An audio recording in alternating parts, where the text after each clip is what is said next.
Buenas tardes. Vamos a orar, hermanos. ¿Listos para dormirse? Padre Celestial, bendito sea, Señor. Te damos gracias, Señor, por esta reunión, Señor, que tenemos en tu nombre. Te rogamos, Padre, tu presencia en este sitio, Señor, que tu Santo Espíritu, Señor, sea en nuestra mente y en nuestro corazón, Señor, y que nos hables tú, Padre, a través de tu palabra, Señor, de tu buen consejo. Mantén nuestras vidas, Señor, orientadas hacia ti, Señor, y viéndote a ti, Señor, por sobre todas las cosas. Bendito seas, Señor. Te damos gracias en Cristo Jesús. Amén. Amén. Les decía que si están listos para dormirse, porque cuando sufran de insomnio, oigan una predicación y verán qué rápido se duermen. Sí. Iba a hablar en esta tarde, o voy a hablar en esta tarde de lo que es el consejo bíblico. Yo tengo muchos años enseñando escritura y siempre he enseñado que el Señor va a venir. Nunca he cambiado ese mensaje. No sé cuándo, pero va a venir. Eso es un absoluto del que no me he despegado nunca.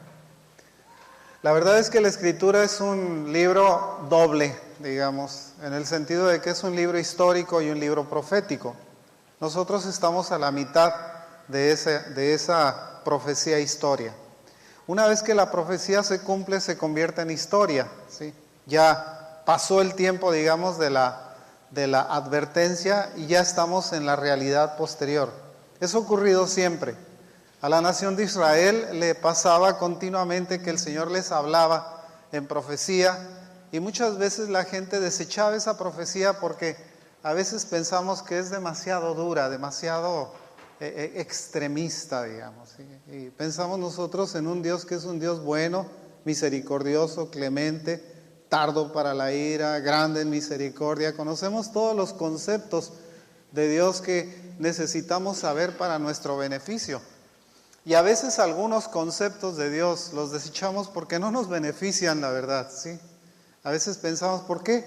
¿Por qué tenemos nosotros que estar asistiendo, digamos, domingo a domingo a un determinado lugar a escuchar la palabra del Señor cuando nosotros pudiéramos hacer esto en casa? Bueno, pues porque la Biblia así lo dice, ¿sí? No es por otra razón.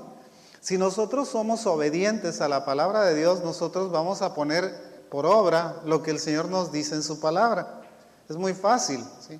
Podemos nosotros rehusarnos a hacer y crear nuestra propia doctrina o nuestros propios principios pensando que sabemos más que Dios y que podemos corregir lo que Él se equivocó. Él no quería decir esto, Él lo que quería decir era aquello, como si nuestra mente fuera más inteligente que la mente de Dios. Alguien decía que lo más tonto de Dios, si cabe, digamos, ese calificativo en el pensamiento de Dios, lo más bajo del pensamiento de Dios es lo más alto del pensamiento del hombre, ¿sí? Nosotros estamos siempre por debajo del pensamiento de Dios. Siempre estamos con una inteligencia que no llega a lo más bajo de la inteligencia de Dios. No la hemos desarrollado a esa magnitud, digamos, a pesar de que fuimos hechos a la imagen de Dios, conforme a la semejanza de Dios.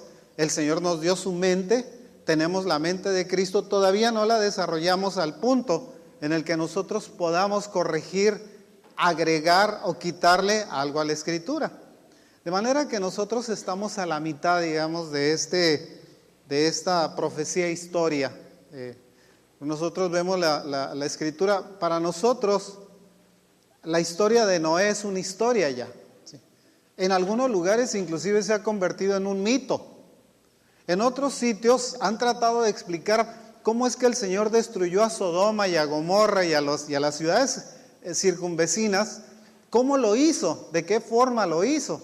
Al principio fue una profecía. Cuando el Señor se presentó con Abraham, ahí en el encinar de Mamre, se presenta con él a decirle: voy camino a Sodoma, voy camino a Gomorra, porque he escuchado el clamor de esa ciudad y ya me enfadaron, ¿sí? Voy a destruirlos. Trata de interceder Abraham por ellos o por esa ciudad, diciéndole: y si encontraras 50, y si encontraras 40, y si encontraras 20, bueno, si encontraras 10, Y el Señor en cada una de esas le respondió, por tal cantidad no los destruyo. Porque dentro de su pensamiento el Señor sabía que no iba a encontrar ni a 5. Él lo sabía. ¿Sí? Él estaba dispuesto a hacerlo porque las ciudades aquellas habían caído en tal degeneración que era insoportable a la presencia del Señor ya. David Wilkerson ya se murió. Decía que si Dios no castiga esta generación, le va a tener que pedir perdón a Sodoma y a Gomorra. ¿Sí?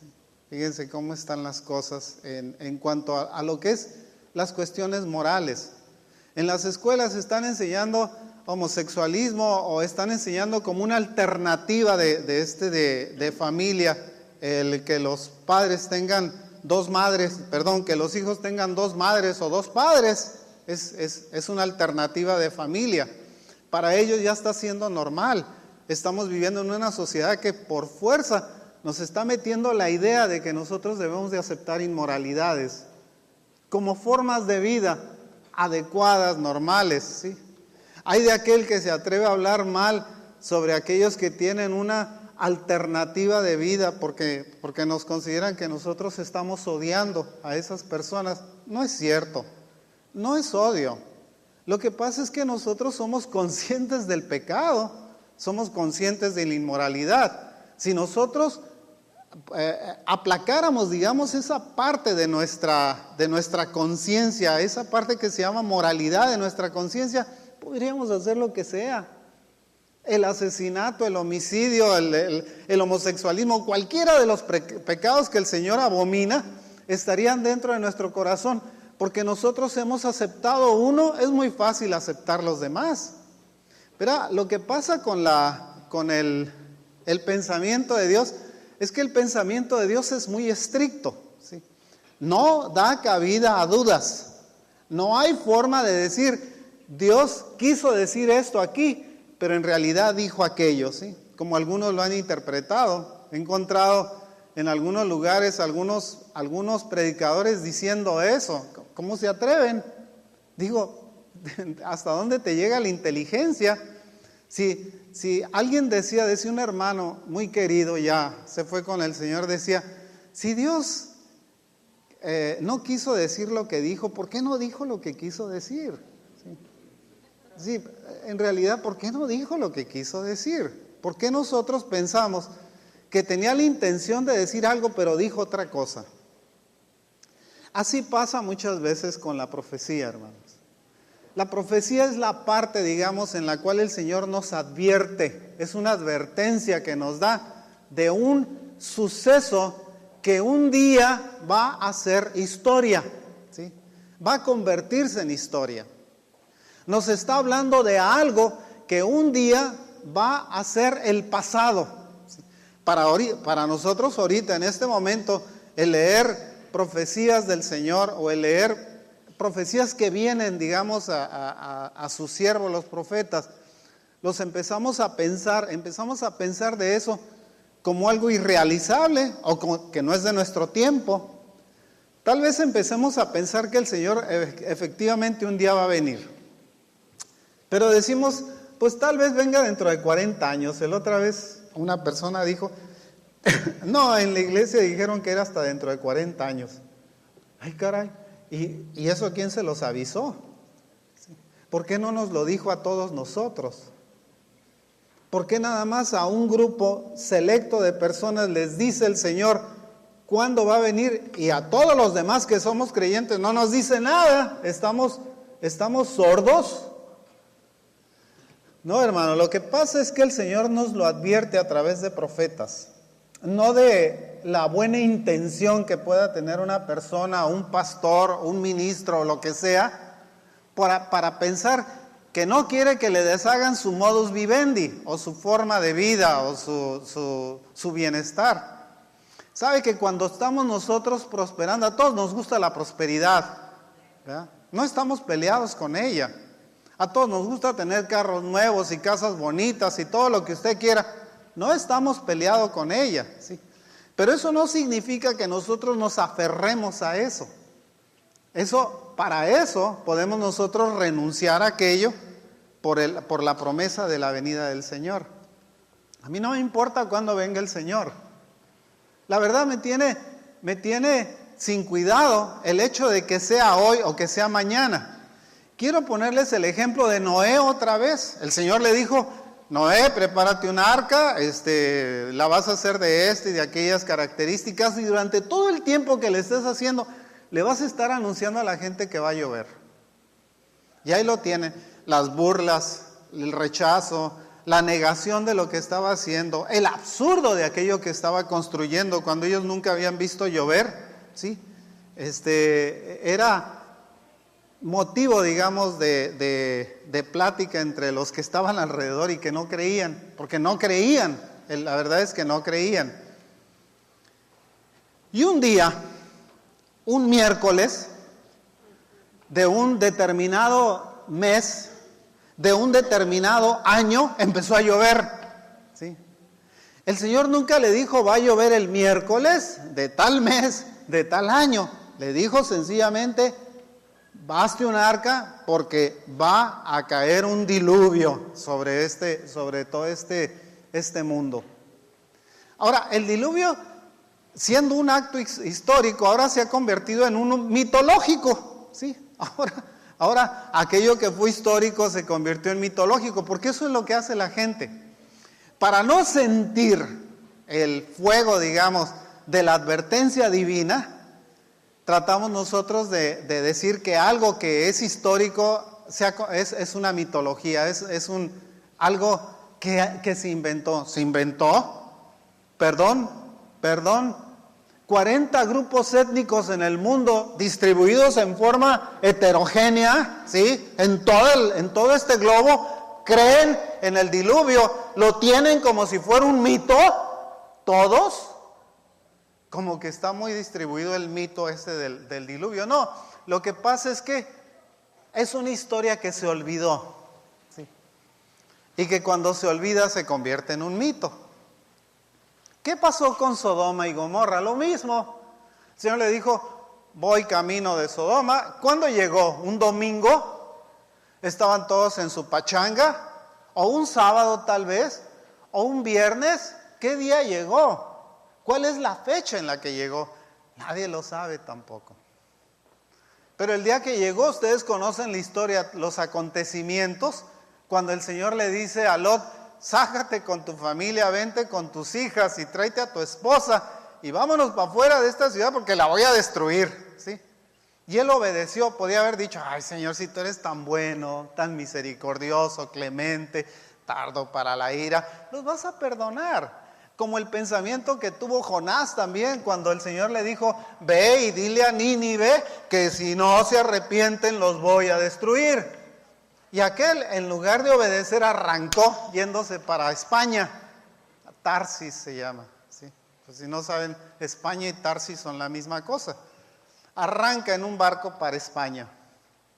Y por ahí en el Mediterráneo, riájale, se lo come una orca o qué sé yo, quién sabe qué pez sería. Parece un pecesote grandote, ¿sí? De todas maneras, porque le cupo, ¿sí? Se lo tragó completo. Otro mito se convirtió en un mito también. Porque empezamos a ver las cosas que fueron históricas como mitos, ¿sí? Ay, eso no pasó, hombre, eso es un cuento. Ustedes son una bola de insensatos fanáticos que creen en cuentos, nos empieza a decir la gente. Porque nosotros le estamos diciendo de un acontecimiento que va a ocurrir y nos empiezan a decir que somos fanáticos ignorantes, ¿sí? Tontos. Bueno, no sé cómo mencionárselo. Lo peor del caso es que esto no solamente ocurre con los incrédulos, sino que también ocurre con los creyentes. ¿No se ha encontrado con creyentes que no creen que el Señor va a venir? Pero por todos lados están. No abundan, sobreabundan, ¿sí? Son en relación, digamos, a los verdaderos creyentes, aquellos que decimos: bueno, Señor, si tú quieres venir hoy o mañana o el año que entra o dentro de 10 años, hey, tú eres el soberano, tú puedes venir cuando tú quieras, Señor. Lo que yo tengo que hacer es esperarte como si fueras a venir hoy, ¿sí? y estar listo como si hoy fuera el último día. Pero si no le creo a lo que me dices, entonces me tienes sin cuidado. No es cierto, tú eres muy bueno, Señor, que vas a venir, hombre, que vas a destruir esta tierra. ¿De dónde le salió a la gente, esos fanáticos que piensan que el mundo se va a terminar un día de estos? Pues se va a terminar, hermanos. Nos guste a nosotros o no, se va a terminar. Fíjese que uno de los profetas que más hablaron respecto a lo que era la necesidad de cambio de la gente fue el profeta Isaías. Mucha gente inclusive consideró a Isaías como un profeta cruel, duro con lo que decía, ¿sí? Y sin embargo, cuando nosotros lo comparamos con los otros, fue el más bueno de todos, a excepción hecha del Señor Jesús. El mejor, el más bueno, el más misericordioso, el más amoroso profeta fue el profeta Isaías. Por eso el Señor le dio las profecías más importantes de la Escritura, ¿sí? Quiero que me pase la primera, por favor.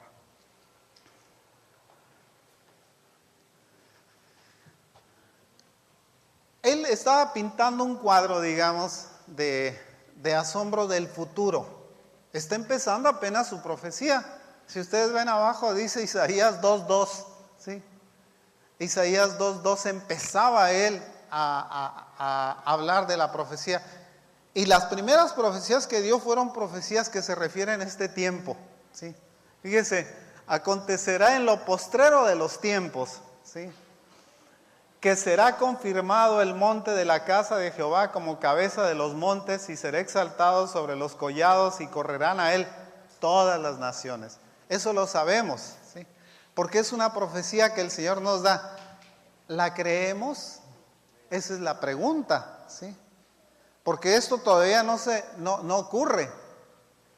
Fue escrito, Isaías profetizó 700 años antes de Cristo. Estamos hablando de 2700 años que tiene esa profecía que todavía no se cumple. Ahí está, escrita. Dice que vamos a correr, que el monte de la casa del Señor va a ser el principal, ¿sí?, al que vamos a tener que acudir a presentarnos delante de Él. ¿Lo creemos? Puede que sí, puede que no. Es una cuestión de la conciencia y es una cuestión de la fe que tenemos. No tenemos una super fe, hermanos. Nuestra fe no está por encima de la fe de los demás. Podemos tener una fe mínima, y el mismo Señor dijo: si tuvieras la fe del tamaño de un grano de mostaza, podrías decirle a este monte: muévete, y se mueve, ¿sí? Pero no tenemos esa clase de fe. Esto muchas veces lo tomamos nosotros como algo real porque está escrito, pero no lo creemos. Bueno, yo no estoy hablando de ustedes, porque si ustedes están aquí es porque lo creyeron, ¿sí? Sí, esa es la razón. Hay gentes que se pueden identificar con ustedes por nombre y no creer esto. Decir: eso no puede ser, eso no es cierto, eso es una fantasía que se inventó Isaías, ¿sí?, en uno de esos días en los que Isaías estaba soñando, pensando que estas cosas iban a ocurrir. Vamos más adelante a la siguiente, por favor. Dice: y juzgará entre las naciones y reprenderá a muchos pueblos, y volverán sus espadas en rejas de arado y sus lanzas en hoces. No alzará espada nación contra nación, ni se adiestrarán más para la guerra. ¿Está ocurriendo ahorita? Desde que el mundo es mundo, ¿sí?, las guerras han existido. La gente ha querido dominar a otra gente. Han querido tener tierras, han querido tener casas gratis, han querido tener todo lo que usted quiera, y por eso se han generado las guerras. La razón de eso ha sido la ambición y la desobediencia del hombre, ¿sí? Esa ha sido la causa. Las guerras ocurren por la ambición de alguien. Alguien no está conforme con lo que quiere y quiere más, y entonces va y le hace guerra a su vecino para quedarse con lo que su vecino tiene. Actualmente, llámese petróleo, energía, recursos naturales, como quiera llamarle, ¿sí? Pero las guerras no son para que yo le voy a llevar mi pensamiento democrático al mundo. Mangos, hermanos, por favor. Yo me voy a ver qué me traigo de allá, ¿sí? Voy a ver qué le saco, a ver cómo lo exploto, a ver cómo me enriquezco más. Por eso le voy a hacer una guerra. Las guerras no es algo que se ha detenido en el tiempo. Sigue existiendo guerras. A principios del 2000 o a finales del siglo pasado, digamos, había más de 60 guerras en el mundo. Diferentes en todos lugares. África, Asia, Europa estaba enfrascada en una guerra terrible también. En los Balcanes había una guerra terrible. Se había dividido Yugoslavia. Estaban los serbios, los croatas, los musulmanes, todos contra todos, matándose y tirando bombazos. En una ciudad que había sido un huésped de unas olimpiadas, de unos Juegos Olímpicos de invierno. Una ciudad hermosa, Sarajevo, ¿sí? La destruyeron completamente. ¿Por qué? Porque unos querían las tierras de los otros. A mí me pertenece esto y ya me caes gordo y te voy a matar. Y empezaron las guerras y las dificultades. ¿Por qué? Porque no le creen al Señor. Esa es la verdad. Ahora, ustedes pueden encontrarse con gentes que se autodenominan creyentes. Jimmy Carter. ¿Se acuerdan de Jimmy Carter? Sí saben quién fue, ¿verdad? Pues la mitad saben. La otra mitad, Jimmy Carter fue un presidente en Estados Unidos. Todavía anda vivo por ahí. ¿Sabe que es la persona más crítica de Israel? Es el que más critica a Israel. Y es cristiano, es bautista. Debería de ser una persona que dijera, espérame tantito, a Israel no me lo toques. ¿Sabes por qué? Porque estás tocando la niña de los ojos de Dios. Entiéndelo. Cuando nosotros hablamos de Israel, ¿sí? Hablamos de nuestros hermanos mayores. Bueno, algún respeto debemos de tener por nuestros hermanos, más respeto debemos tener por nuestros hermanos mayores. ¿Sí? Son nuestros hermanos mayores. ¿Porque nosotros lo dispusimos? Porque son antes que nosotros. Esa es la razón. ¿Son más importantes para Dios? No, pero sí son nuestros hermanos. ¿Sí? Y esa es la diferencia. Entonces, ¿qué es lo que les debemos a ellos? Respeto, consideración. Y la Escritura dice que nosotros debemos de orar por la paz de Jerusalén. ¿Cierto o no es cierto? Bueno, entonces, ¿por qué nos atrevemos a hacer críticas de ellos? O de cómo llevan su política. Hay quienes dicen que obstruyen, por ejemplo, la paz que hay en Medio Oriente, porque están evitando que los palestinos se sienten a la mesa de negociaciones para brindarles una paz y seguridad. Hablan de paz y seguridad continuamente, ¿sí? El Señor ya lo había dicho. Cuando digan paz y seguridad, entonces vendrá destrucción repentina. Porque es una advertencia y es una profecía. Y sabe lo peor del caso, es que esas palabras no han sido dichas por las gentes que están metidas en el asunto, que es Israel y Palestina. Y bueno, si los árabes están tan preocupados, ¿por qué no les dan ellos mismos tierra a los palestinos? Israel es un quinientavo, fíjese, un quinientavo, ¿sí?, de la superficie de los países árabes. Un quinientavo. ¿Sí? Es 500 veces más pequeño que todos los países árabes juntos. Y a fuerza quieren tener árabes metidos ahí. Y le siguen metiendo, y órale, y éntrale, y acuérdate la yihad, y acuérdate la guerra, y acuérdate de esto, porque Alá está enojadísimo con los israelitas. No sé por qué está enojado. La verdad nunca lo he entendido. Tal vez por pensamientos. Pero otra vez nos encontramos, pensamientos filosóficos, ideológicos, pero otra vez nos encontramos con un desconocimiento absoluto de la Escritura o de la profecía. El Corán no inventó la Biblia. La Biblia fue inventada, perdón, el Corán fue inventado por la Biblia, ¿sí? Es decir, basado en ella precisamente, en esos conocimientos. Mahoma era un disque creyente, ¿sí? Que se sacó sus propias ideas orientales, creó su propia filosofía y luego hizo su libro. Y ahora resulta que él inventó a Dios, ¿sí? Y que le puso nombre, y que el único profeta que hay en el mundo se llama Mahoma. Pamplinas, ¿sí? El Señor ya había muerto y resucitado antes de que Mahoma apareciera. De todas maneras, la Escritura nos dice que, más adelante, ponme la siguiente, por favor. Dice, la altivez de los ojos del hombre será abatida. ¿Sí? ¿Sabe por qué? Porque cuando nosotros somos altivos, creemos o que sabemos todo. ¿Sí? No nos rehusamos nosotros a aceptar las verdades bíblicas porque pensamos nosotros que tenemos un pensamiento que está por encima de ellas. ¿Sí? El Señor nos advierte, dice, la altivez de los ojos del hombre será abatida y la soberbia de los hombres será humillada. ¿Sí? Otra vez como una promesa.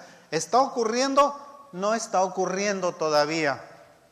Estamos viendo las cosas que están ocurriendo. Quiero llevarlo al 2008. ¿Qué fue lo que pasó con la economía de Estados Unidos? Borrondún.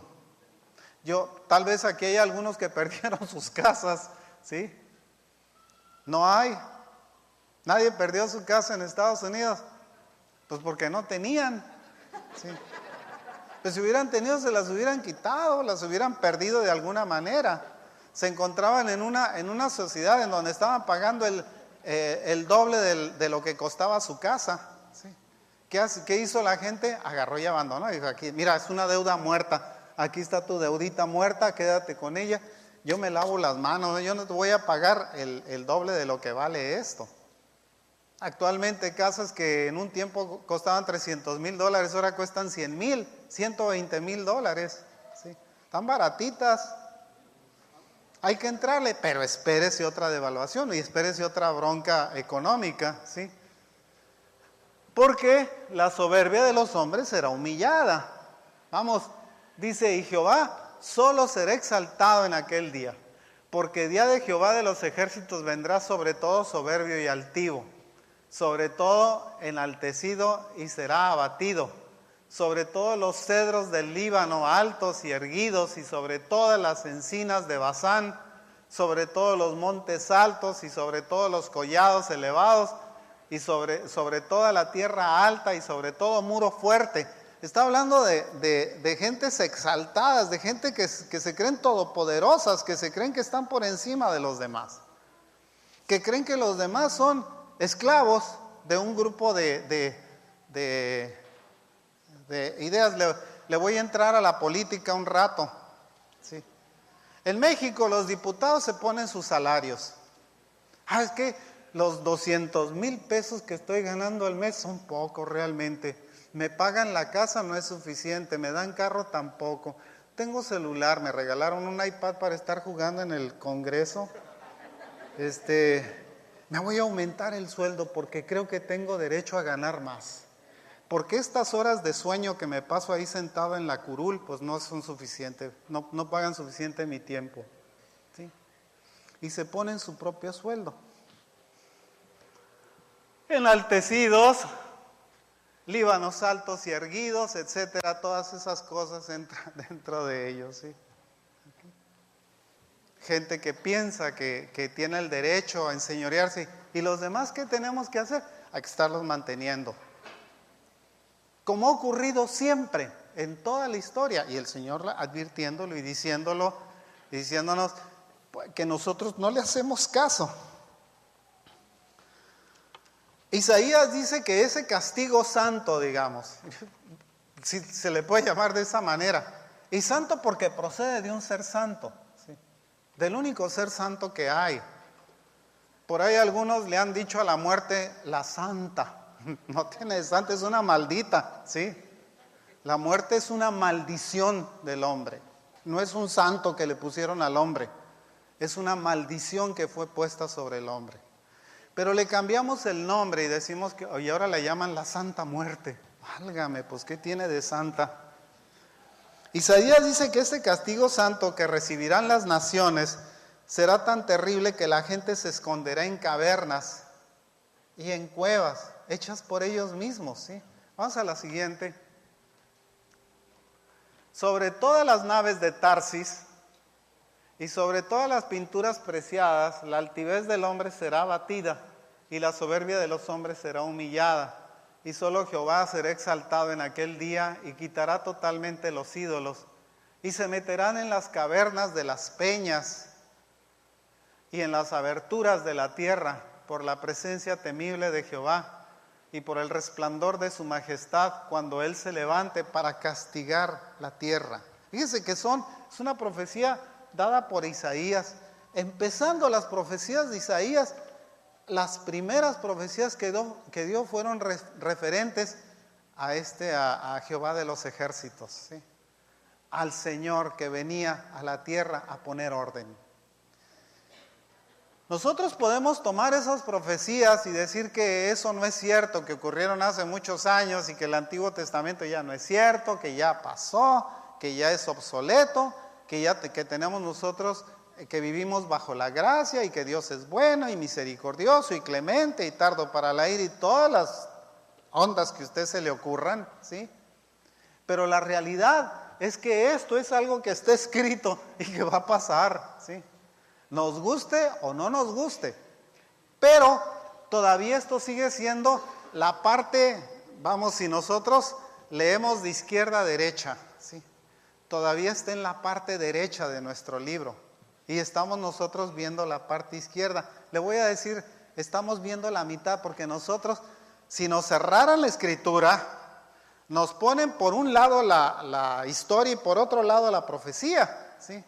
Entonces, eso que fue profecía antes, ahora se ha convertido en historia, ¿sí? Pues nosotros vemos todas esas historias narradas en la escritura. Todas las advertencias que el Señor le dio a la nación de Israel se cumplieron. Todas. ¿Por qué el Señor los mantuvo alejados de la tierra durante cerca de 1900 años? ¿Por qué los sacó de Jerusalén? Destruye Jerusalén. En el año 71 de la era cristiana fue que Tito tomó la ciudad de Jerusalén y fue destruido el templo, tal y como el Señor se lo había dicho a sus discípulos. Exactamente, lo que había sido una profecía, ahora se convirtió en una historia, porque ya pasó, porque ya ocurrió, ¿sí?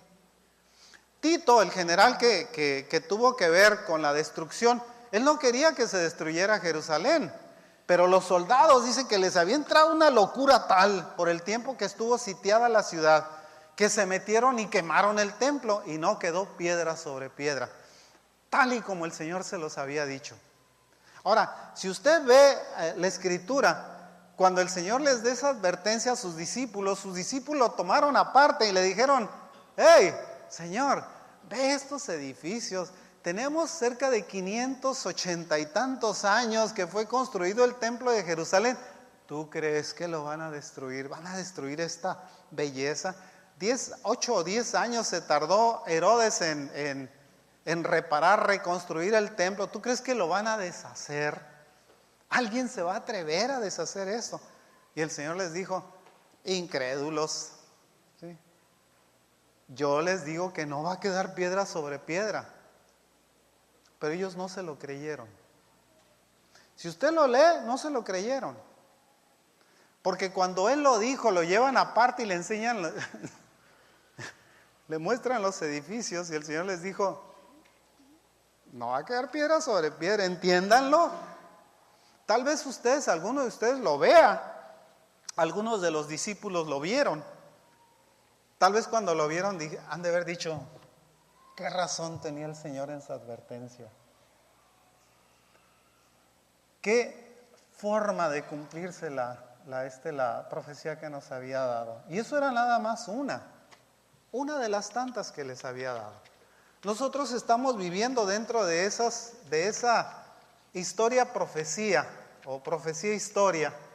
Estamos viviendo a la mitad. El Señor nos dice: vendrán temblores, guerras, rumores de guerra, hambres, pestes, y nosotros estamos a la mitad de eso. Y todavía encontramos no me extraña de un incrédulo que diga que esto ha pasado siempre. Lo que me extraña es de un creyente que lo diga. Entonces no le creemos a Dios. Eso no es más que decir, Señor, yo te creo porque me conviene creer en ti, para empezar. Y una vez un grupo de señoras que se convirtió, convirtieron, digamos, y que teníamos que ver con ellas, les dije yo, ustedes tienen dos problemas, ¿sí? Tienen por un lado el problema de creer en Cristo.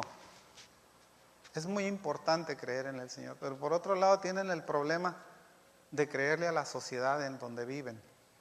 Si no renuncian a una, van a tener que renunciar a la otra. Tarde o temprano tenemos nosotros que tomar una decisión en nuestra vida. Tarde o temprano tenemos nosotros la obligación, la necesidad de decir, yo le creo a Dios y no le voy a creer a lo que me dice la sociedad. No le voy a creer a que tengo que estar viviendo, digamos, dentro de una sociedad que me está marcando que yo no crea en el Señor Jesucristo. La gente, fíjese, cuando el otra vez me preguntaron, estaba allí sentado, me preguntó una persona, me dice, me dijo, ¿y usted qué es? Estaba yo sentado y estaba otro grupo de personas sentada conmigo y me volteé y me quedo pensando y le digo, pues soy cristiano bíblico. Pues estoy cristiano, mira qué buena onda. 4 o 5 días después, una de las personas que estaba sentada ahí me dice, ¿por qué titubeaste cuando contestaste? Y le digo yo, no es que haya titubeado, te voy a responder por qué me tardé en contestar. Porque si a ti te preguntan qué eres, tú vas a decir, pues yo soy católico. Le preguntan a pues yo soy metodista, yo soy bautista, yo soy presbiteriano, yo soy esto, yo soy aquello. Yo no sé lo que soy. Yo lo único que es que soy un cristiano bíblico, ¿sí? Que no tengo una denominación que me define, pero que sí tengo una fe que es base de mi vida, ¿sí? Esa fe está fundamentada en lo que la Biblia dice, no en lo que la denominación dice. El católico cree que la Virgen le habla, yo no lo creo, ¿sí? Cree que ella lo va a venir a salvar y cree que si le ora, ella va a interceder delante. Esa es una patraña y es una mentira y no es lo que la Biblia dice. La Biblia dice que tenemos un solo mediador entre Dios y los hombres que se llama Jesucristo, no se llama María, ¿sí? Dice que nada más tenemos un Salvador que murió por nuestros pecados, que nació sin mancha, sin pecado y que por eso tuvo la capacidad de morir por nosotros. Porque si hubiera nacido con otras características, no hubiera sido suficiente su muerte. Tal vez hubiera sido un libertador, pero no lo fue. Porque la gente piensa en libertades sociales, pero este fue un libertador espiritual, ¿sí? Él nos dio libertad espiritual. Y esa libertad espiritual fue una libertad condicionada.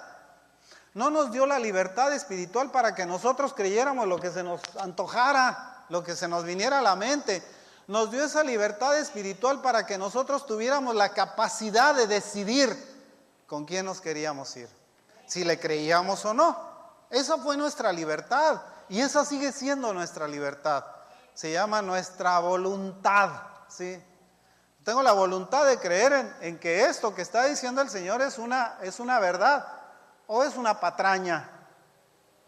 Tal vez mucha gente, cristianos que se dicen cristianos, vean esto y dicen, ay no, pero no le creas tanto, no es tan importante lo que está diciendo aquí, no es para tanto, no es para que tases tu vida o para que tú pongas tu vida sobre cosas que fueron dichas hace 2700 años y que todavía no se llevan a cabo. 2710 pues, 2712, tal vez 2715, tal vez 2750, no lo sé, Y tampoco sé cuándo se van a llevar a cabo, pero sí creo que un día se van a llevar a cabo estas cosas. Eso es lo que establece nuestra fe, hermanos. Eso es lo que nos hace que no nosotros estemos viviendo nada más por la historia que nos cuenta la Biblia, sino por lo que nos dice la Biblia que va a pasar. Esto es la profecía que tenemos escrita, la profecía que nos viene de parte del Señor, la profecía que nos viene de parte de sus santos profetas que nos hablaron, ¿sí? Y que nos están hablando todavía. Podemos rehusarnos a creerlo, decir que no es cierto, que es mentira, ¿sí? Que tales cosas no puede que pasen, o puede que no pasen. Fíjese lo que va a pasar con el oro y la plata. Ponme la siguiente, ¿sí? El oro y la plata. Aquel día arrojará el hombre a los topos y murciélagos, sus ídolos de plata, sus ídolos de oro, que le hicieron para que adorase, ¿sí? Ese día, nosotros hemos llegado a casas en donde tiene la virgenzota, ¿sí? Ay, ¿qué hace ese mono aquí? ¿Por qué no lo tiras a la basura? No, no me lo toques. Estoy seguro que si el Señor se presentara y viera el mono, le diría, ¿y eso qué? Ah, no, Señor, ahorita mismo me deshago de él. Sí, cuando nosotros le hablamos de la venida del Señor a alguien, fíjese, le tenemos que hablar de la venida del Señor con manifestaciones, digamos, de esa venida. ¿Y sabe qué va a pasar cuando nosotros le hablamos a la gente con manifestaciones de la venida del Señor?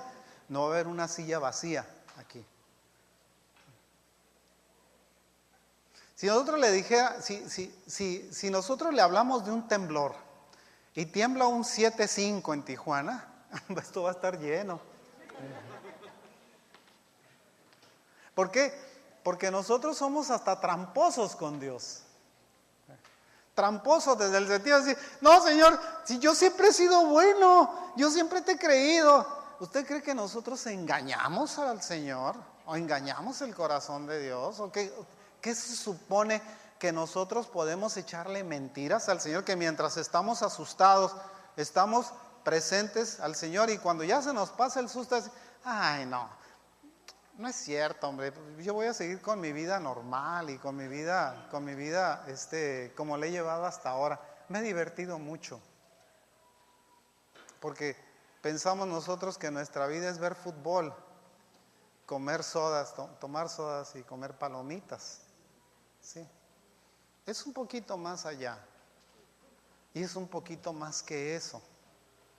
Nuestros fines de semana, qué bueno que no está jugando el equipo mexicano, los meximalos, ¿sí? Qué bueno que no están jugando fútbol o béisbol o lo que sea, porque mucha gente estaría viendo ese partido en lugar de venir a ver al Señor, porque no le creemos al Señor, porque hemos cambiado nosotros lo que es verdaderamente oro por oropel, ¿sí? Hemos cambiado lo que tiene valor eterno por lo que tiene valor temporal, porque no le creemos.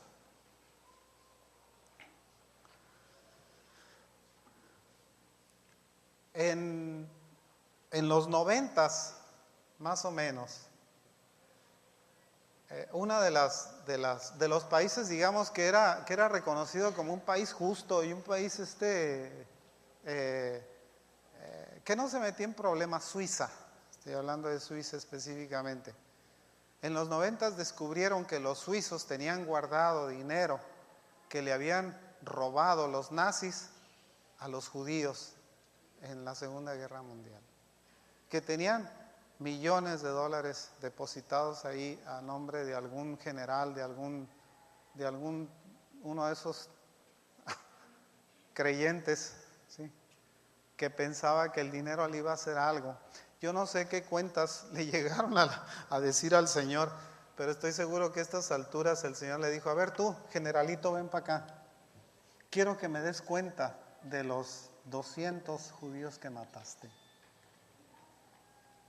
Dame cuenta de ellos. Platícame por qué. vamos a entrar a cuentas entre tú y yo. Dame razón de tu actitud y de tu irresponsabilidad. Tal vez algunos dirán, es que la iglesia me dio autorización para hacerlo. Es que la denominación en la que estoy no le preocupaba que yo o que mi grupo estuviéramos enredados en este asunto. No es una cuestión de grupo. Por eso es que nosotros no nos podemos definir como denominaciones. ¿Sí? Decir es que mi denominación piensa de esta manera o de aquella manera. ¿Usted cree verdaderamente que si el Señor le llamara a cuenta, le pediría cuentas de la denominación en la que se encuentra? No, le voy a decir algo más todavía. ¿Usted cree que Dios tiene preguntas para entrar al cielo? A ver tú, viéndolo, digamos, como lo ven algunos, en donde Pedro está parado a la puerta dándole chance de que entren unos y otros los manda para abajo. A ver tú, dame los 5 pasos para ser un buen cristiano. Al pie de la letra, ¿sí? ¿Usted cree que le va a hacer esas preguntas? La pregunta, por sobre todas las cosas, va a ser, ¿me creíste o no? Y no se lo va a tener que contestar, porque el Señor ya lo sabe. ¿Sí? Ni siquiera va a tener que contestárselo. Se lo va a preguntar a su conciencia. No me respondas. Te estoy hablando nada más de algo que no hiciste. ¿Me creíste o no? ¿Qué te mereces? Te voy a poner el castigo en tus manos. ¿Qué crees que será tu castigo? Si es que tuviéramos nosotros la opción, digamos, de presentarnos delante del trono de la gracia del Señor para dar respuestas sobre lo que hemos hecho bien y mal. Pero sobre todas las cosas es, ¿me creíste o no me creíste? ¿Estuviste de acuerdo con lo que yo estaba diciendo o tuviste tus propias ideas? Cuando te mandé mensajes, ¿le creíste a mis mensajeros o los mataste? Porque una forma también de asesinar es decir, te estás mintiendo. ¿Sí? Cuando una persona da un mensaje de parte del Señor y alguien le dice que está mintiendo, lo está matando. ¿Sí? Jerusalén, Jerusalén, que matas a tus profetas. Dice, ¿cuántas veces quise reunirte como la gallina reúne a sus polluelos? Dice, para abrazarte y para calentarte y para hacerte sentir mi amor, y tú me rechazaste, mataste a los que te envié. Así pasa muchas veces con la profecía, porque a veces resulta demasiado pesada para quien la escucha. Le mueve la tierra, le dice que su forma de vida y su manera de llevar las cosas no está bien, y entonces no le gusta, le molesta el hecho de que se le diga la verdad. El apóstol Pablo les decía a los Gálatas, me he hecho vuestro enemigo por deciros la verdad. Les dice, les está llamando la atención porque habían dejado la gracia y habían caído en la ley otra vez, y les está diciendo, y todavía les pregunta el apóstol diciéndole, me hice tu enemigo por decirte la verdad, por abrirte los ojos, me he hecho tu enemigo. Eso es lo que pasa muchas veces con la Escritura. La Escritura no es otra cosa más que un espejo a nuestra vida, que cuando nos lo muestran, vemos lo sucio que estamos, ¿sí? Y entonces nos molesta que nos muestren nuestra imagen. Por eso es que mucha gente se rehúsa a aceptar al Señor, porque le está mostrando lo cochino que está. El Señor decía a través del apóstol Pedro, dice, les ha acontecido los del verdadero proverbio, dice. La puerca lavada vuelve a revolcarse en el lodo, en el cieno, y el perro a tragarse su vómito. Eso fue lo que dijo Pedro, no lo dije yo, Voy a decir, ay, qué hermano tan duro este. No lo dije yo, lo dijo Pedro. Y había razón para eso. El mismo Señor Jesús le dijo a Nicodemo, te es necesario nacer de nuevo, porque como estás no le crees, te estoy diciendo de las cosas espirituales y no lo crees. Tú piensas que tiene que ser material el asunto, tiene que ser orgánico. Te estoy diciendo de un nuevo nacimiento y me dices, ¿cómo me voy a meter dentro del vientre de mi madre y volver a nacer? ¿Quién te está hablando de ese nacimiento? Y ¿se imaginan usted la respuesta? ¿Cómo la ha de haber sentido el Señor? Espérate tantito, ¿qué eres tonto? ¿Qué? Tú eres un maestro en Israel y te pones a decirme esto. ¿Se imagina? Si usted le dice eso a alguien y alguien le contesta de esa manera, debe decir, ¿qué eres sonso o qué? ¿Sí? Te estoy diciendo de algo que tiene que ver con el espíritu y tú me estás hablando de la carne. No te confundas. Eso pasa muchas veces con nosotros. Queremos por fuerza meter las cosas que son del espíritu a la carne. Aún una vez más, dice el Señor, y conmoveré todas las cosas. Aún una vez más, como si hubieran sido conmovidas, por supuesto. ¿Por qué cree que Israel no pudo regresar a la nación durante 1900 años? Porque rechazaron al Santo de Israel. Esa fue la razón. Si en las otras ocasiones los había deportado 70 años, sí. En esta ocasión los deportó 1900 años. Ese fue su castigo, ¿sí? Pero ya se pasó el castigo. Ya los regresó a la nación. Ya les volvió a dar su nación, ¿sí? Ya los volvió a poner en casa. Ya pasó el tiempo del disgusto del Señor. ¿Tardo para la ira? Sí, es cierto. Sí, es tardo para la ira, porque se tarda también en su ira el Señor. Grande en misericordia, también es cierto, porque podía haberlos destruido completamente, y sin embargo los preservó, los conservó, y les volvió a dar su nación, ¿sí? A pesar de todas las maldades, digamos, y las incredulidades que demostraron, Él les creyó todavía. Él les tuvo misericordia todavía, como nos tiene misericordia a nosotros. Ninguno de nosotros tenemos méritos ni para estar aquí, ni siquiera para estar hablando en este lugar, ni siquiera para conocernos entre nosotros. No tenemos derecho. Es por la misericordia del Señor, por el amor que el Señor nos da, que nosotros podemos estar aquí. Un día el Señor nos habló. Podíamos nosotros ese día que el Señor nos habló decir, ay, no me vengas con patrañas. Yo, no me quites mis domingos porque me la paso rezada viendo el béisbol, ¿sí? O viendo el fútbol, o viendo lo que sea, ping pong, lo que sea, ¿sí? Cuando el Señor conmueve las cosas, las conmueve de una manera profunda. Tan profunda, mi señora les estaba diciendo, ayer hubo temblores en Canadá y en el sur de México. No nos han tocado aquí. ¿Usted cómo cree que estarán las iglesias ahí en el sur de México? Piénsele. ¿Usted cree que están vacías? No, la gente muchas veces actúa como las ratas. Con perdón de las ratas, Señor. Sí. Actúa como las ratas. ¿Por qué? Cuando el barco se está hundiendo es cuando salen huyendo. ¿Sí? Aquí pasa al revés. Cuando el barco se está hundiendo es cuando se meten a la iglesia. ¿Sí? Y entonces sí se llenan. ¿Qué pasó con el tiempo antes del temblor? Antes de que ocurrieran estas cosas, estaban ahí, por lo menos en pensamiento, tenían la buena intención de ir.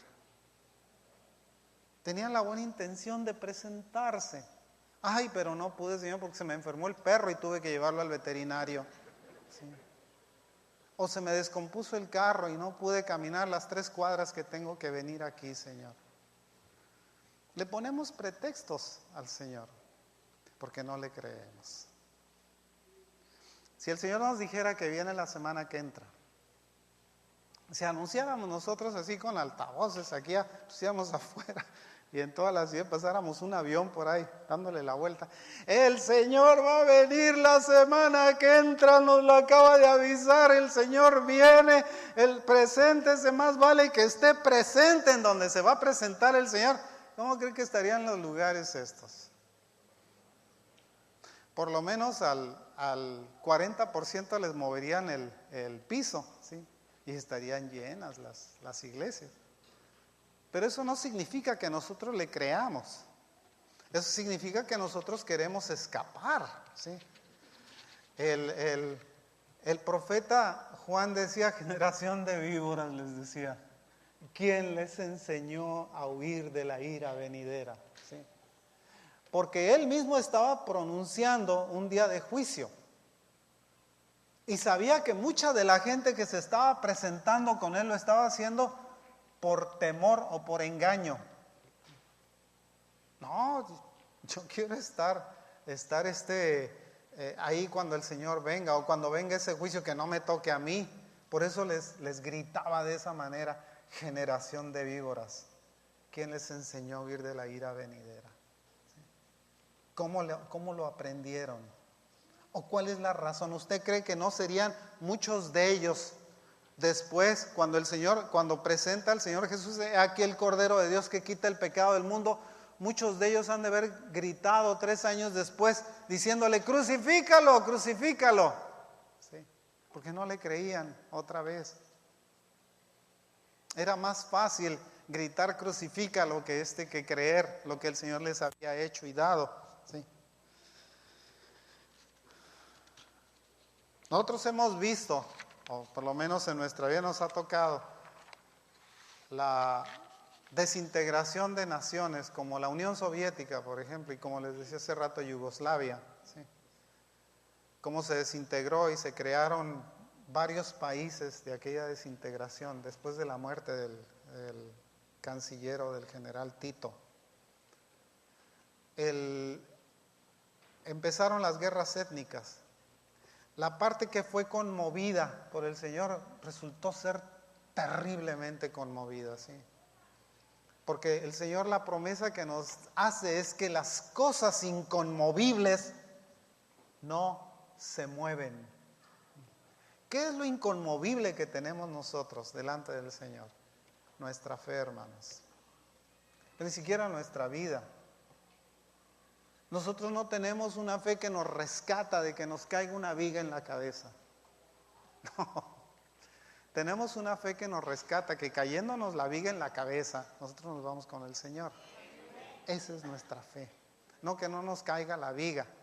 No que no pasemos nosotros necesidades y hambres y problemas y dificultades de las cuales el Señor se encarga de quien se quiere encargar, porque el Señor dice, yo tendré misericordia del que tendré misericordia.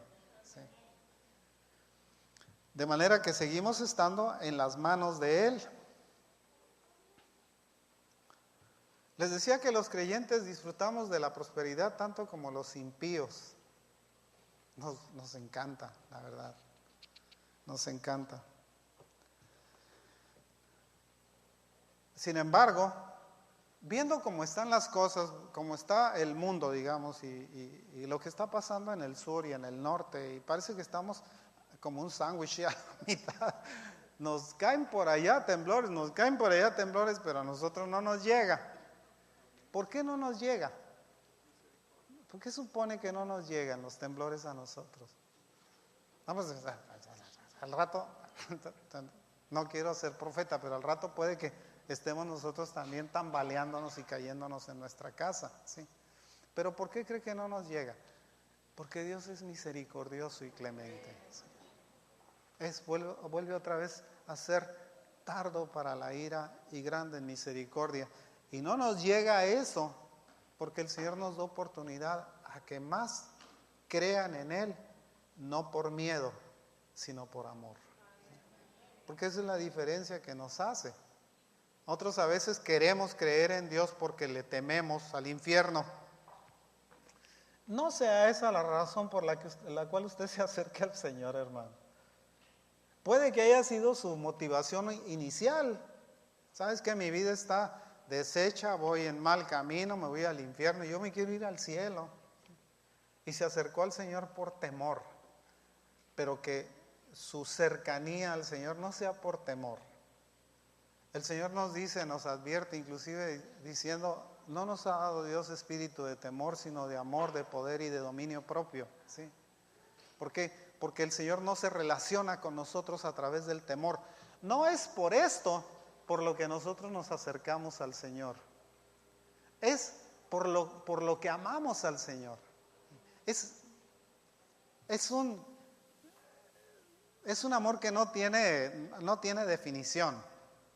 No es un amor eros, no es un amor filos, no es un amor storge, es un amor muy especial, digamos, que nosotros tenemos, que no lo podemos tasar. Si usted se pregunta a sí mismo qué tanto ama al Señor, no va a poderse dar una respuesta. ¿Lo amo más que a mi esposa? ¿Que a mis hijos? ¿Que a mi casa? ¿Lo amaré más al Señor que eso? Su respuesta debe ser siempre, sí, lo amo más que eso, pero no de la boca para afuera. Es muy difícil que nos relacionemos con Él cuando nosotros no tenemos una relación adecuada con el Señor, ¿sí? Y no lo hacemos porque no oramos o porque no nos ponemos en comunión con el Señor continuamente. Cuando nosotros hablamos de cerrar los oídos a la verdad pura, les decía, los más duros son los mismos creyentes. Como ocurrió en Israel.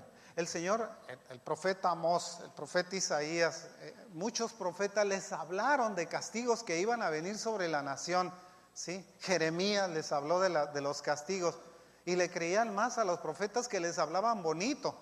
Vemos nosotros en el primer libro de Reyes, la historia de la reunión aquella que tuvieron Josafat y Acab, ¿sí? Estaban reunidos porque la pregunta, ¿subiremos a Galad a pelear contra los sirios o no? ¿O nos quedamos aquí?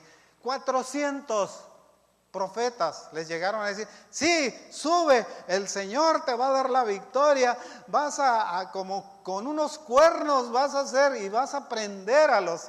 Y todo el mundo les estaba hablando bonito. Y aquellos estaban, pues todo el mundo habla muy bonito de que nosotros vamos a tener la victoria. ¿Por qué no traemos a un profeta que esté relacionado con Dios, que nos diga la verdad? La respuesta fue que fueron y le hablaron a Micaías, me parece que se llamaba. A ver, pásale a la siguiente, a ver si me acuerdo. Pues eso ya lo leí. Pásale a la siguiente. Pásale la siguiente.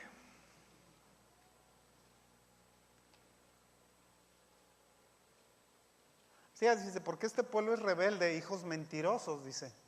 Hijos que no quisieron oír la ley de Jehová, que dicen a los videntes, no veáis, y a los profetas, no nos profeticéis lo recto, decidnos cosas halagüeñas, profetizad mentiras, dejad el camino, apartados de la senda, quitad de nuestra presencia al Santo de Israel. Sí, la gente quiere oír cosas bonitas de Dios.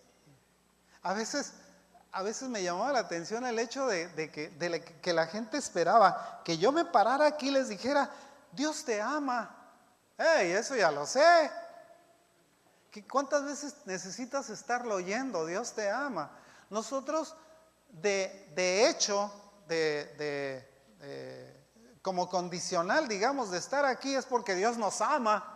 No necesito estárselo diciendo. Lo que necesito estarle diciendo es lo que Dios va a hacer.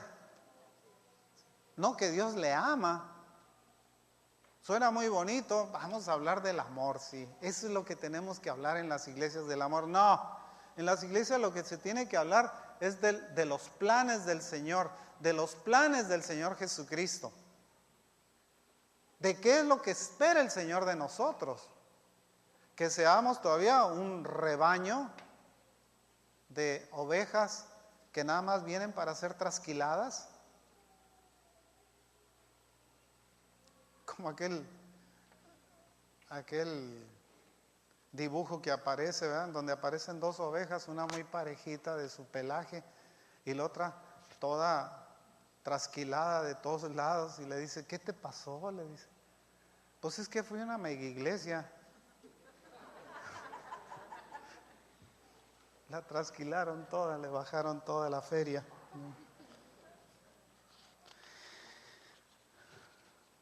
Pásame la siguiente, por favor.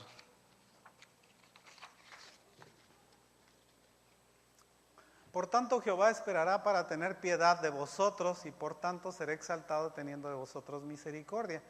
Porque Jehová es Dios justo, bienaventurados todos los que confían en Él. Ciertamente el pueblo morará en Sión, en Jerusalén. Nunca más llorarás. El que tiene misericordia se apiadará de ti.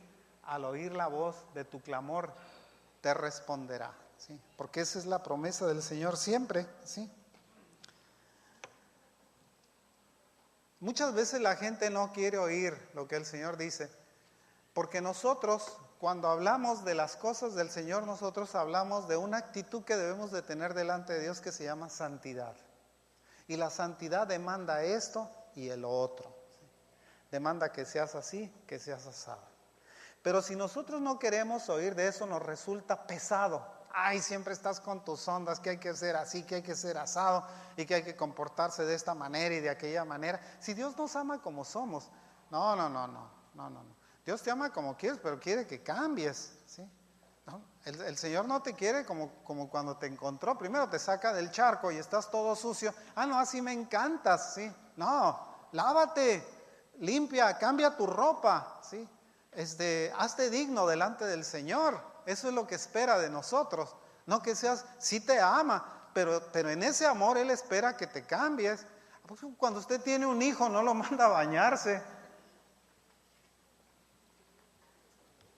A ver, los que son papás, ¿no andábamos detrás de los hijos para bañarlos? ¿Y se querían bañar? Ninguno. No, ninguno se quería bañar. No era que se metieran, que te estén en el charco, no se querían bañar, punto. Les encantaba hacer relajo, pero no se querían bañar, ¿sí? Entonces nosotros teníamos que andarlos persiguiendo, es lo que el Señor hace.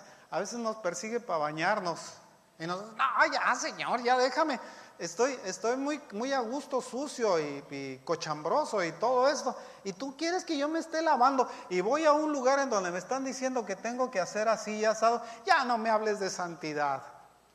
Ya cámbiame el mensaje, ¿sí? Ya dime que tengo que ser, que estoy bien como estoy, ¿sí? Esa es la verdad. Por eso los reclamos eran de que, ay no, mejor cállate, sí, porque siempre nos estás diciendo esto y aquello. Más adelante, pásame la siguiente, por favor.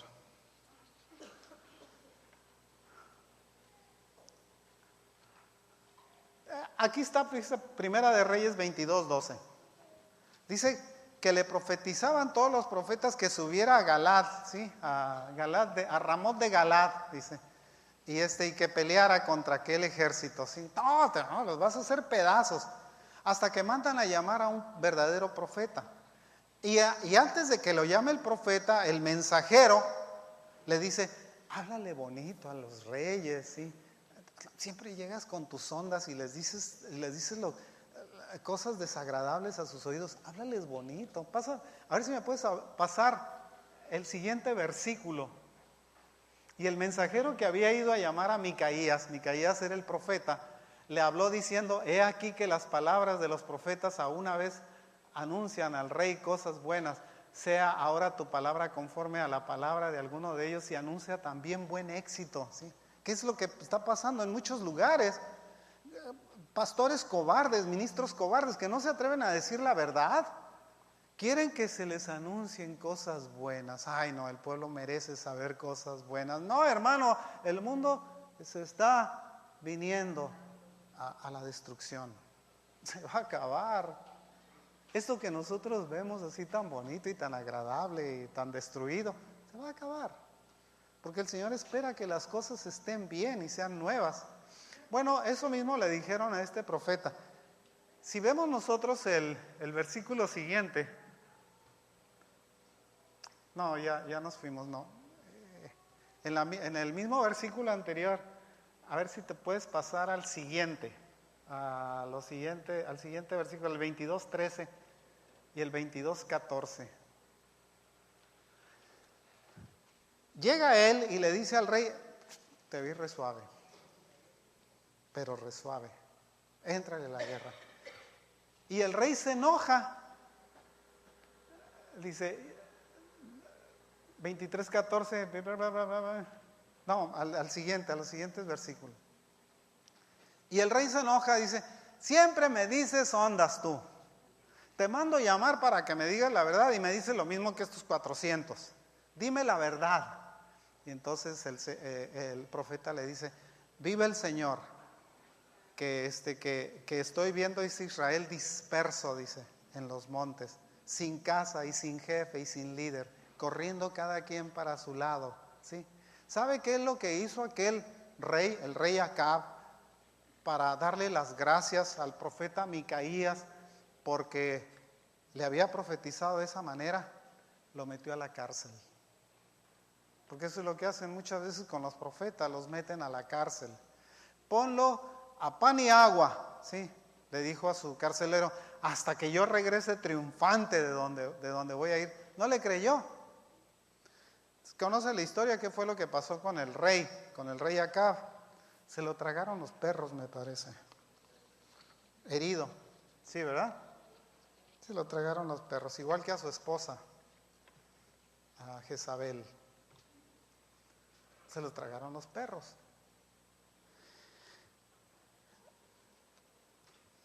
Si nosotros nos viéramos, digamos, a nosotros mismos como profetizando cosas agradables a nuestro oído, la verdad no mereceríamos estar aquí.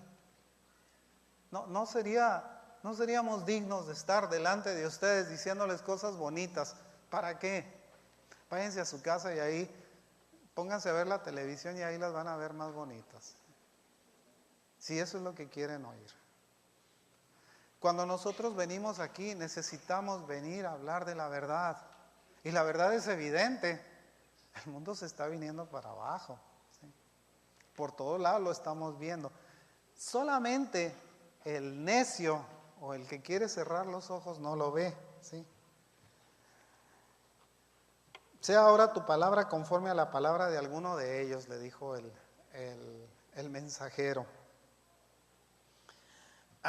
Y todos sabían que Micaías era un hombre santo, que no lo llamaron para que les dijera lo que los otros 400 le habían. Yo no sé por qué siempre han de ser 400 los que se ponen a favor del diablo y uno solamente a favor de Dios.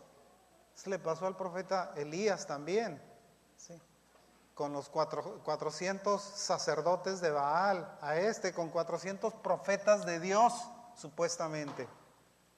Gentes creyentes, gentes que debían haberle dicho la verdad al rey, le estaban diciendo una mentira para sobarle la oreja, para ponerle ungüento en los oídos y que no se oyera tan feo la verdad. No, vas a salir triunfador. Ninguno de ellos tuvo el valor de decirle, te van a matar, ¿sí? Si vas a esa batalla, te van a matar. Más vale que pongas atención a la advertencia. El único profeta que fue capaz de decirle eso fue Micaías. ¿Y cuál fue el pago del rey? Meterlo a la cárcel, ponerlo a pan y agua. El mismo Hananías que le había dicho que los cuernos, que lo vas a hacer así, lo agarra y le da una bofetada diciéndole, ¿por dónde se fue el Espíritu de Dios de mí? Y le dice, tú mismo lo vas a ver cuando andes corriendo de casa en casa, huyendo por tu vida. Y lo metieron a la cárcel, porque les estaba diciendo la verdad. Nosotros tenemos la obligación, cuando hablamos, digamos, de ser como un profeta, de decir la verdad, ¿sí? De hablar de lo que el Señor espera de nosotros.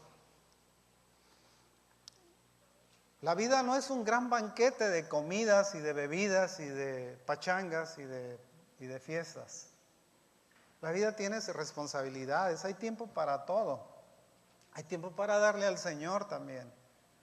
Y hay tiempo para creerle al Señor. Y no hay tiempo para no creerle ya, ¿sí? Tal vez día que pasa, cada momento, digamos, que está ocurriendo en nuestra vida, nosotros debiéramos de estar más pendientes de lo que es lo que está pasando con el mundo y qué es lo que va a ocurrir con nosotros, ¿sí? Pues nosotros en qué postura estamos, qué esperamos del Señor. ¿Nos quedamos aquí a sacarle la vuelta al diablo? ¿O nos vamos con el Señor a estar en las moradas celestiales? La decisión es suya, ¿sí? Pero no piense que por el hecho de desoírla o de cerrar los oídos o de ponerse cera en los oídos para no escuchar el ruido o para no escuchar las verdades, con eso se va a acabar la realidad. No seamos como las avestruces que meten la cabeza en un hoyo pensando que de esa manera se esconden. Pues, yo no veo a nadie, pues nadie me ve, ¿sí? Han de pensar, pues tiene un cerebro pequeñito que nada más le sirve para correr. Pues no piensan, no razonan, no están viendo la realidad. Ya casi termino, hermanos, ya terminé.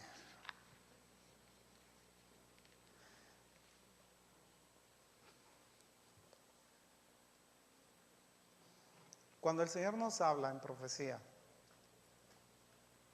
nuestra obligación, y es una condición que no tiene excusa, es creerle. No tenemos excusa para no hacerlo. No hay justificación para que nosotros nos rehusemos a aceptar lo que es evidente. Por un lado, porque lo estamos viendo, y por otro lado, porque está escrito. Cuando esté escrito y lo estamos viendo, estamos viviendo la historia en su desarrollo. Estamos viendo algo que se dijo hace 2000 años y que nosotros nos dio el Señor el privilegio de vivirlo. ¿Sí? Estamos tal vez en la última generación. Tal vez esta sea la última generación. Digo tal vez porque si no es la última, es la penúltima, sí, pero ya estamos muy cerquita de que las cosas que el Señor tiene prometidas o tiene advertidas a su pueblo se lleven a cabo, tal y como están escritas, sin ponerle peros. En cualquier momento se desata una guerra en Medio Oriente, hermano. Se desata una guerra en Medio Oriente y estamos fritos, porque se desata una guerra mundial. Los rusos, los chinos le advirtieron a los norteamericanos que si se metían en Siria, que se las iban a ver con ellos, que si atacan Irán se la van a ver con ellos también, que si defienden Israel. Y es una de pachangas que están ahorita, es un volcán a punto de hacer erupción, ¿sí? Y nosotros estamos en medio de ellos diciendo, ¿será cierto o no será cierto? ¿Será cierto lo que el Señor dice en su palabra? No le creo. Creo que todo va a seguir siendo color de rosa y vamos a seguir viendo Cenicienta, ¿sí? Tenemos nosotros la obligación de creer lo que los profetas dicen. Dice el Señor, decía, creed a mis profetas y seréis prosperados. Que Dios los bendiga, hermanos. El Señor les guarde.